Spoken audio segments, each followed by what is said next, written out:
you learn the range of people Yeah, from the people who are basically trying to make it dirt poor all the way to the people who got a whole lot going on, got endowments. yeah. Like it's like, oh, I didn't I mean, it's know. not a problem with it. It was just an Yeah, eye opener more it is an so. eye opener. But you know what? It was kind of like that at St. Aug if you think about it, because you had dudes coming out the project from St. Aug all the way up to dudes who folks was up there in government. That's So true. it's kind of the same thing. Um, Freddie detects Dwayne is alone, and she goes over. Freddie also mentions talking She about. tried to hit him. She tried to hit him with that Freddie voice too.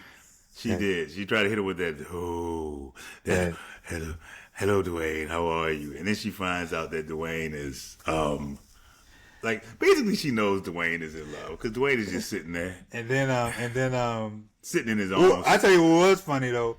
Whitley's face in the background throughout the whole thing. If Yes, you didn't notice it, you may want to go back. She was just looking like what are you doing? She was in the background kind of like oh She was. oh She was looking at her creation, and she was like, "I put work into this, and you're just messing it up." So it wasn't. I did see that. It was the way Debbie Allen placed it was quite enjoyable to see Whitley reacting to the whole thing. Um, Basically, he tells her you need to go speak to Suzanne, and he leaves. He does like yeah. He Uh, went to the house. he went over. He goes over. Well, no, we go to Colonel Taylor's house. Suzanne is down. She's reading a book. Colonel Taylor comes in. This is actually I know your favorite part is coming up, but actually I think there's another part that's kind of funny too The scene is pretty funny. when Dwayne comes up. Yeah, Underrated. I'll say underrated. I think there's a lot. I think it's a very funny scene. Dwayne when he comes up. Colonel detects that she is something's wrong. I was like, why would you say that? Because you're reading a book on supply side economics. No one reads about supply side economics. uh, and she's like, yeah, yeah. And then she says, I'm gonna go in my. She just walks off, and there's a knock at the door, and Mr. Wayne, my office hours are no, Colonel Taylor. I didn't come to see you. I came to see your daughter Suzanne. He's like, oh man, Lord. oh man, He said, oh Lord, you oh supply man, side economics. oh man. Oh, he's like, really? Come on in, Mr. Wayne. He was like all the people. You gotta be kidding. And Colonel Taylor's putting his dad thing on. He trying to turn the dad thing up or whatever. And, he states, I'm here to date your daughter. You know what I mean? It's like he lets it be known, Colonel Taylor has to walk. He walks over by his knives or his swords on the wall. I guess doing that whole Martin, Will Smith, that bad boy trying to. They actually did it. He actually did it before. If you think about it, He did. That did come out before Bad Boys. So you're so right. Colonel Taylor is what you call it. So he says So Bad Boys are actually doing the Colonel Taylor. They're doing the Colonel Taylor. You're correct. So he says, well, you want to talk to me like this? I think you should stay and you should talk to my daughter. Yeah. And he says, Pookie, your friend is here. She enters, and there's an awkward moment between the three of them. And Colonel says, I'll go check on the chitlins. You got to watch it, but for me, I laughed so hard at that. I'll go check on the chitlins. First of all, I didn't expect Colonel Taylor to be cooking chitlins. It's just, if they are cooking chitlins, the stank should be all up in the house. It's like, I don't even think she got time to be reading supply side economics. Dad, open the windows. You cooking chitlins in here. But when he said it, it just threw me, man. And then Dwayne, he starts talking to Suzanne, and he apologizes. And it was funny. For me, he said, you know what I'm going to do? I'm going to kiss you in your daddy's house. Yeah, they obviously don't know how to do the acting kissing. Yeah. Because they were just full on. I was like, I don't think y'all learned the proper ways to do whatever kissing is supposed to be like. But I think they stage. needed that because they wanted him to have a real reaction because he did. He said, "Oh Lord," He did like, oh man. Girl Taylor walked in. Oh Lord, it's just like, bruh, I am not feeling this. I respect that you came at me, but I am not feeling this at all. And then what? a little bit more, and that was pretty much. That was pretty much after that. That's pretty much it. That was the episode. It's like, I mean, check on the chitlins and overall. I really appreciate these no epilogues shows. Yeah, that whole thing was. I appreciate it on Sanford and Son. Can't appreciate it on A Different World. Sorry. I don't remember it on Sanford and Son, but Sanford and Son, they always used to come back. I can give you one show off the top of my head. When they came back and Lamont was on the phone and Fred had snuck back in the house and he said, "Oh no, don't worry." And he started, I just remember he chased Fred up the stairs. They may have had that first. They always had an epilogue. The epilogues for Sanford and Son are just a lot different. They were actually entertaining. Yeah, they were. Not that you got me thinking about it. Yeah, I do remember that. So yeah, that's how. The Blacklog is sponsored by Fade to Black Funeral Homes. Death is a part of life, so put life into your loved one's death at Fade to Black Funeral Home with t-shirt printing, tattoo artists on site to commemorate your loved ones. Fade to Black. I'm going to tell you this. The most HBCU thing, it's nothing that just, it wasn't like it was a PWI, but there was nothing that just made me say, oh my God, that's a Howard thing. I don't know. Maybe you saw something, but I didn't. It wasn't. It was an all college name. Couple woes.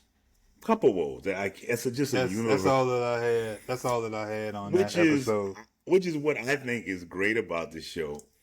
Just because it was at an HBCU, it lets everyone know about. You know, people think like, oh, you're at an HBCU. It's going to be that much. It's going to be that much different.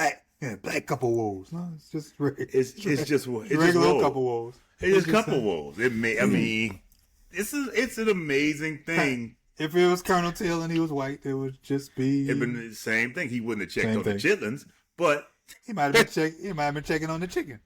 Checking on the chicken. There you go. The boiled chicken. But I thought that was great. It's just a school. And I kind of felt bad at first. I said, there's nothing that makes me think, oh, HBC. I said, well, no. And I thought about it. I said, well, we're just a college. Just like any old college. You know? Highly unlikely for me, dating someone's father who is a professor and not know this. Yeah. I think that's just. I chose a house on campus.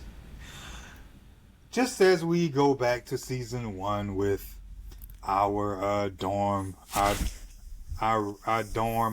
director who had the what I thought to be basically a condominium inside the dormitory. I don't see somebody living in a full-fledged house on campus.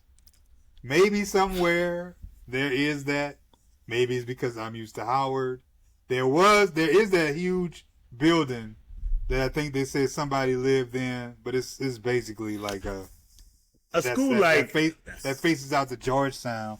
Not Georgetown, for Georgia Avenue, but a full house, bro, on campus. HBCU? I'll say a school like Tuskegee. A school like Tuskegee, I can believe it. Oh, really? I think that. I think it could happen on Tuskegee's campus. Dillard, no. Xavier, no. Even Howard, no. But they had a house for Xavier can't have it. They had a house for President Cheeks. outside in Maryland. So That dude's name was Cheeks, bro. It's killing me. President Cheeks, bro. James Cheeks, that's who he was, President Cheeks, bro. And they had a mansion for him, but I mean, but a professor. I'm thinking about a president, but a professor. Yeah, I don't see it. It's different. That's very different. My hip hop song was 21 Questions. 21 Questions by who? 50 Cent. You jumped. Now you got him. You went. Huh? Now I said you pulled it out the 2000s, huh? I did the late 90s. Because they got a lot. Because Dwayne had a lot of questions, bro. Like, hey, why I can't see your Yeah. 21 questions. Like, could you answer something? Can I come by the house? Can I do this? You know, there was a lot of suspicions he had, man. A lot of suspicions. Mine was actually an R&B song. I had that Stephanie Mills that something in the way you make me feel. Make me feel. Make me feel. Tell me, babe. That's how she hit it, huh? Tell me, babe. Remember, hey, when Stephanie Mills, bruh, when her mouth opens, bruh, that sound coming out her mouth is not going to stop at all, bruh. Like her range, bruh. Stephanie Mills' range, bruh, is I feel has been overlooked because we always talk about Whitney Houston, and even though I really think Shaka Khan has the biggest range, but I think we overlook Stephanie Mills, bruh. Stephanie Mills, extremely. Something in the way you make me feel. Extremely talented. I made me feel. Yeah, she is overlooked, and you know it's funny you said she's going out on tour with Patti LaBelle. Patti LaBelle and Gladys Knight. The three of them are going out on tour. I read about that last week. I would guarantee you that they came up with that tour based on the Kings of Comedy. Based off the Kings of Comedy. I would guarantee you they were sitting around like, girl, we the queens. Why don't we come out and we do a show? We can do a tour too. I mean, you realize that, you know what? We all may not pull the people we need by ourselves, but together, would it Tank and them have? Didn't Tank and them have a super group? Who was? Yeah, bro, I guess. I mean, I wasn't. It's Levert, yeah, you talking about LSG. That was not. I didn't care for that group. I mean, I wasn't caring for it either. They was trying to make the. They was trying to get their LeBron, Dwayne Wade on early on in the singing group, bro. They trying to team up, bro. Trying to team up together, bro, to make the big super group, bro. It was Tank, Genuine, and somebody else, and then I'm not even talking. I'm talking about LSG. Really, I really don't. It's Levert. So who was that? Levert, Gill. It was Levert, Johnny Gill, LSG. Levert, Johnny Gill. Shane. I don't remember who that is. I don't know who's LSG. Wait, you mean it MSG? was LSG. I'm about to say MSG, but that's the stuff they put. No, that's the stuff they put in food, right? MSG is Madison Square Garden, man. No, but ain't that the stuff that go in food? MSG, that's the bad stuff in food. LSG. LSG, right? Singing group, man. Who was? I'm looking it up. LSG. It was Levert. Oh, Keith Sweat. Keith Sweat. LSG. And that's a super group, bruh. I'm sorry, bruh. Tank, Genuine, and who else, bruh? I don't know. Look, man, I like Pony. I like Pony just like the other man, bruh. But I'm not putting. I'm sorry, I'm not putting Genuine, bruh. LSG, come on, bruh. Let's be honest, bruh. LSG can be considered, even though I didn't care for I didn't listen to him. LSG could be the 92 Dream Team. Genuine and Tank and who else? I'm sorry, I got. You don't even know the third person. You don't even know the third person. That's more like the team that lost, and you was like, "Damn, y'all, how America lose? America losing in basketball, man. How y'all got the top players on y'all team? How y'all got the top players and y'all lose? And everybody sitting up here saying, well, they better than 92 Dream Team. 92 Dream Team like 92 Dream Team ain't lose. So y'all go. That's just like Joe Montana. Tom Brady's the greatest, but Joe Montana gonna say, well, how many Super Bowls did I lose? None.